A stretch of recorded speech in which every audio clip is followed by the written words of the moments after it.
Vai tu zini, ka tavu veiksmi nosaka tava iekšējā dialoga vājums vai spēks? Cilvēkos vienmēr norit dažādi iekšējie dialogi. Dažreiz dialogs noved pie veiksmīgiem lēmumiem un labām sajūtām.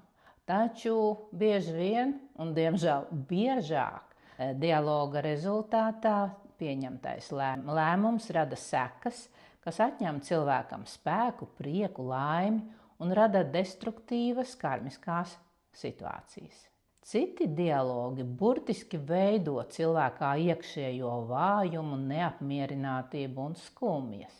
Tā tas notiek. Vai tu zini to, ka lielākā daļa tavu iekšējo dialogu nav patiesi?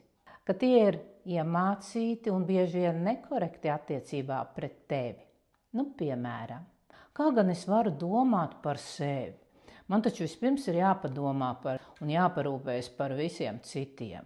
Vai arī man ir jāatrod veids, kā palīdzēt savam draugam, un tikai tad es varēšu padomāt par sevi. Ja būs laiks, un ja es to atcerēšos. Un tā tālāk, un tā tālāk. Kāpēc cilvēki, un varbūt arī tu, tā domā? Redzi, tas ir ierakstīts zemapziņā, jo tieši tā mūs mācīja mūsu vecāki, kuri diemžēl dzīvoja laikā, kas balstīts uz pagātnes dogmām, izdomātiem likumiem, rāmjiem, ierobežojumiem un patieso zināšanu slēpšanas.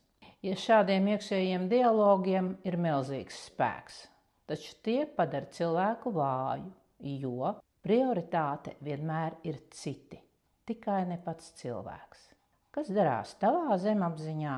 Kādi ir tavi iekšējie dialogi? Kas ir tavas prioritātes? Ja tu saproti, ka tās dara tevi vāju, ja gribi to darīt, bet nezini kā, ieskaties manā mājaslapā.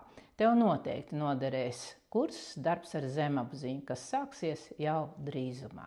Padomā un izdari izvēli.